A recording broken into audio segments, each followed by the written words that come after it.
एक तरफ इजराइल फिलिस्तीन के बीच जंग चल रहा है और दूसरी तरफ भारत में भी इसकी चर्चा हो रही है। भारत में भी पक्ष लिया जा रहा है, कोई फिलिस्तीन का पक्ष ले रहा है, कोई इजराइल का पक्ष ले रहा है।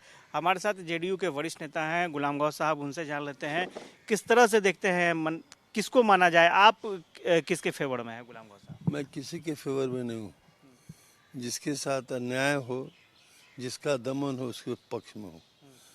7 तारीख को जो हुआ मतलब इसराइल के नागरिकों के साथ, उसके कड़े शब्दों में मैं निंदा करता हूँ।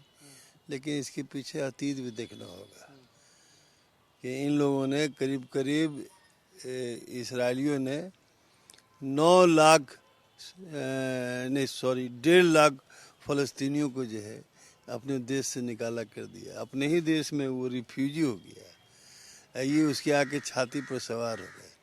ये सब करवाने वाला अमेरिका है।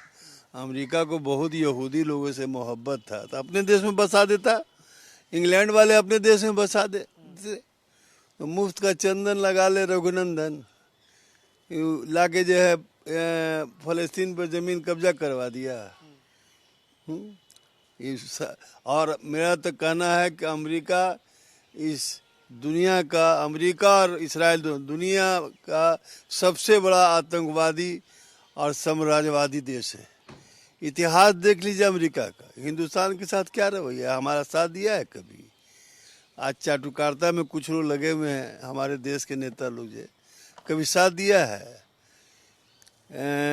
जहाज भेज दिया था जब पाकिस्तान से युद्ध हो रहा था, ये हमारा साथ कब दिया है? ये तो अभी भी मौका में तलाश में रहता है कि हिंदुस्तान कमज़ोर हो ताकि हम अपना हथियार बेचेंगे। ये तो हथियार बेचने वाला देश है। दुनिया का सबसे बड़ा आतंकवादी और साम्राज्यवादी देश है ये आपका अमेरिका और इसराइल। मैं कहता हूँ कि इसने हमारा 32,000 वर्ग मील चीन ने हमारा हड़प लिया है। पाकिस्तान ने 2,500 हमारा स्क्वायर किलोमीटर ज़मीन हड़प लिया है। तो क्या वहाँ के नागरिकों या हम लोग का अधिकार नहीं कि उस ज़मीन को प्राप्त करें? और इसराइल इसके लिए भले ये फ़लस्तीन इसके लिए लड़ रहा है, तो कौन सा गुनाह हो गया? दोहरा मापदंड चलेगा। तो फिलिस्तीन को तो आतंकवादी बताया जा रहा है। फिलिस्तीन के लोग आतंकवादी मैं तो कह रहा हूँ, जो बोल रहा है खुद बहुत बड़ा आतंकवादी है। इसने हजारों इंसान का खून कराया है गुजरात में। ये देश का दुर्भाग्य है कि ऐसा आदमी देश का प्रधानमंत्री बन गया है।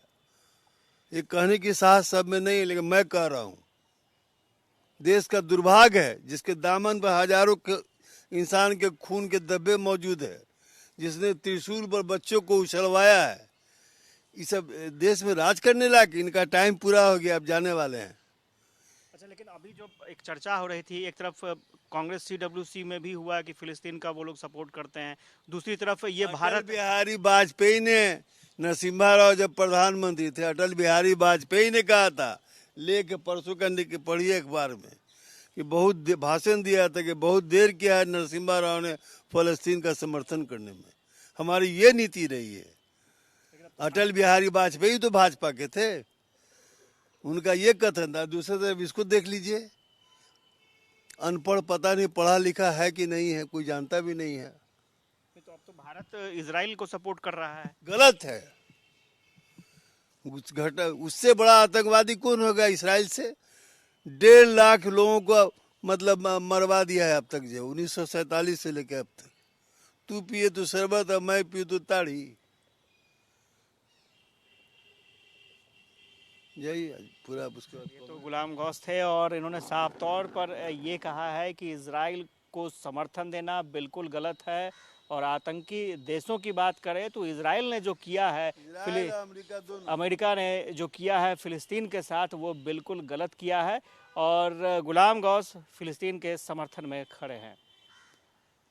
कैमरा पर्सन सुनील के साथ आशुतोष चंद्रा, कशिश न्यूज़, पटना।